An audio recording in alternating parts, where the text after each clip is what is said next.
موسم میں اللہ کے گھر میں ملتی ہیں تو لوگ کہہ سکتے تھے کہ تجارت کی جگہ ہے، عبادت کی جگہ ہے، زیارت کی جگہ ہے، اس لیے اللہ پاک نے شہر مکہ کی قسم اٹھائی۔ لیکن رب تبارک و تعالیٰ نے 1400 سال پہلے ہی اس کا جواب ارشاد فرما دیا کہ لوگوں یہ مت سمجھنا کہ یہاں میرا گھر ہے اس لیے میں نے مکہ کی قسم کھائی، یہاں عبادت کی جگہ ہے، یہاں زیارت کی جگہ ہے، یہاں نعمتوں کی جگہ ہے، اس لیے نہیں، نہ میں نے قسم کیوں کھائی؟ وَأَنْتَ حِلٌّ بِهَٰذَا الْبَلَدِ، کہ اس شہر میں میرا محبوب رہتا ہے۔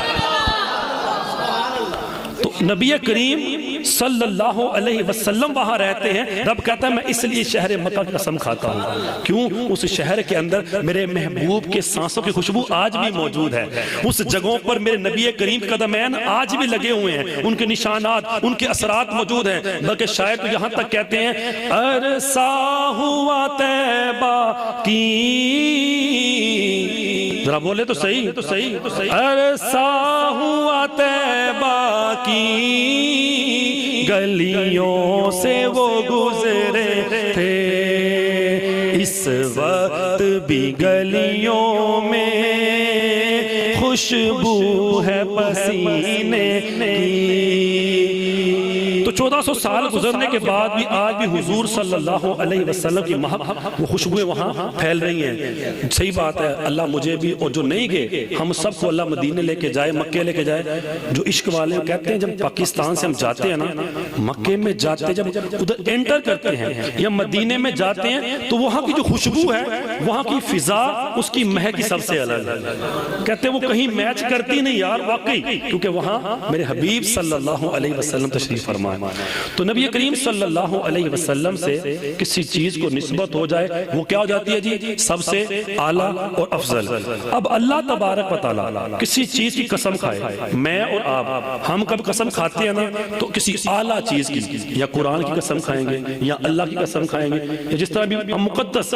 تو جب میں اور آپ کسی ادنا چیز کی قسم نہیں کھا سکتے تو جس کی اللہ قسمیں کھا رہا ہے، جس کو اللہ قسموں لے رہا ہے، اس کی شان کا عظمت کا عالم کیا ہوگا؟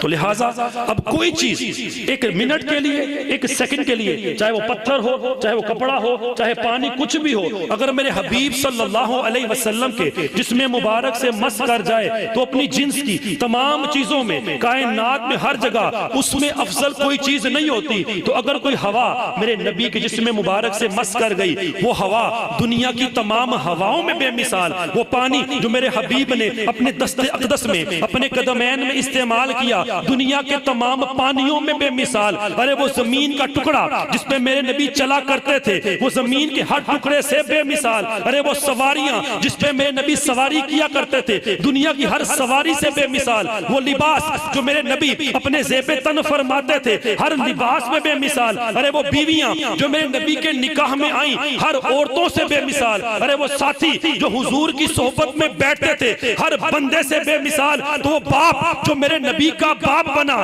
تمام باپوں میں بے مثال، اور وہ ماں جو میرے نبی کی ماں بنی، تمام ماؤں میں بے مثال۔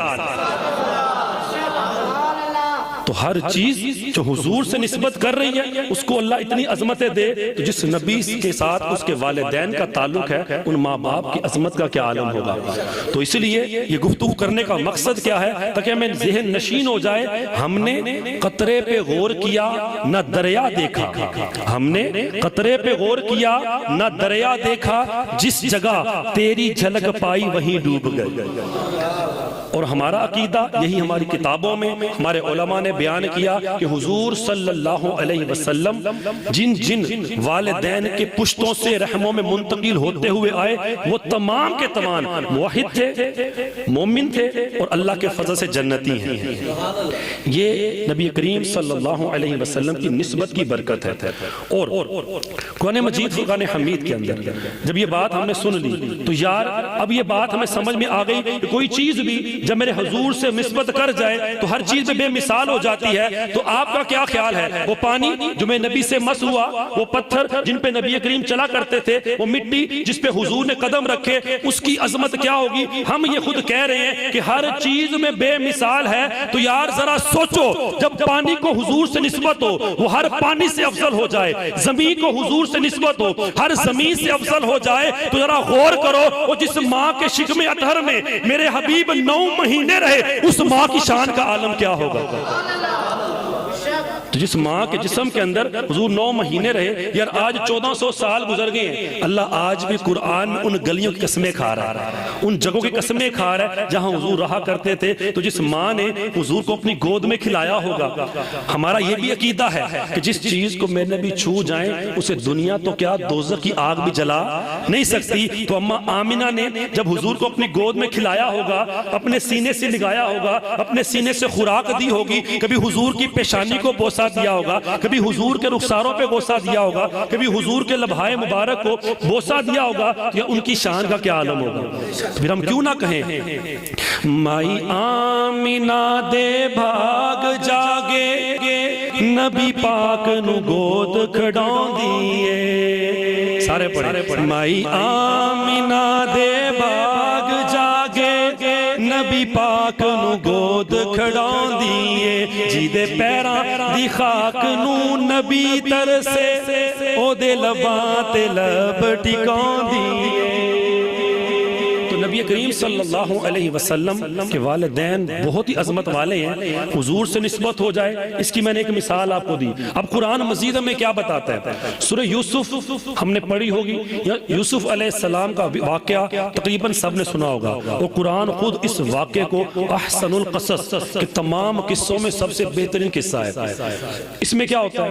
جب یوسف علیہ السلام کو بھائی چھوڑ آتے ہیں، پھینک آتے کنویں میں، باپ کو کہتے ہیں آ کے بھیڑیا کھا گیا، تو یعقوب علیہ السلام روتے رہتے یہاں تک کہ آپ کی آنکھوں کی بینائی چلے جاتی ہے، نابینا ہو جاتے ہیں۔ قرآن کہتا ہے سورہ یوسف کے اندر آیت نمبر 83 کے اندر وَابْيَضَّتْ عَيْنَاهُ مِنَ الْحُزْنِ، غم کی وجہ سے ان کی آنکھیں جاتی رہیں۔ اب جب بھائی بڑے ہوئے، قحط پڑا، یوسف علیہ السلام کے پاس پہنچے گندم لینے کے لیے، یوسف علیہ السلام نے پہچان لیا۔